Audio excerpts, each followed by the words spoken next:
Morning. Hope you're doing well this day, and I pray God has blessed you richly.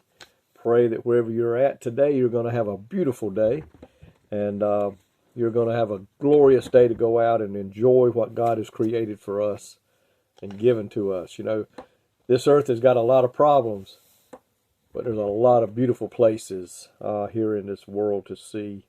When we were on vacation a few weeks ago, we showed you some beautiful scenery where we stopped to do devotions, and just so beautiful. I want to talk to you today about the heart. If you look in Jeremiah chapter 17, beginning in verse 9, and then go to verse 10, it says, "The heart is deceitful above all things, and desperately wicked. Who can know it? I, the Lord, search the heart. I try the reins, even to give every man according to his ways and according to the fruit of his doings." The heart is described as deceitfully above all things and desperately wicked. Boy, that does not give the heart a good description. The heart is the inner being of a person and includes one's desires, his feelings, and thoughts. You know, sometimes we want to think about the brain, the mind, but it's the heart.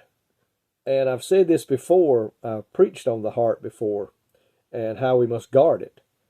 And because of what it says there. And we don't seem to think that, we don't tell our wives we love us from our brain. We don't tell her we love us from our stomach. We love her with all our heart. Because that is where we are. That's us. Matthew 12:34, part of that verse says, "For out of the abundance of the heart the mouth speaketh." I've often heard the old saying, give a man enough rope and he'll hang himself. If you want to know if somebody is genuinely a born-again Christian, you don't have to judge them. We're given several things in the Bible. The Bible says a tree should bear good fruit if they're a child of God. That means they should be out working for the kingdom of God, winning souls to the Lord, helping the church to grow. And then out of abundance of the heart, right there in Matthew, it says the mouth speaketh. So we're going to find out what's in here by what comes out of here. Folks, it is the inner being of a person, and it includes one's desires, his feelings, and his thoughts. And above all, it is corrupt as a result because of what is in our heart. People turn to selfishness and evil rather than to God's ways of righteousness. The corrupt heart cannot be changed by itself. There is nothing we can do to change our heart.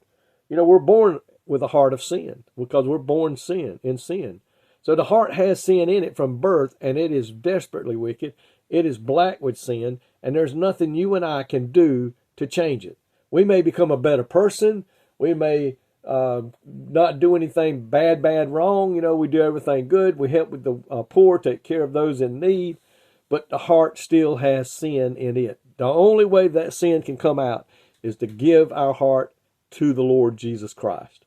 Ask him into our heart and confess that he is the Son of God, and he'll cleanse our heart because we can't do it on our own.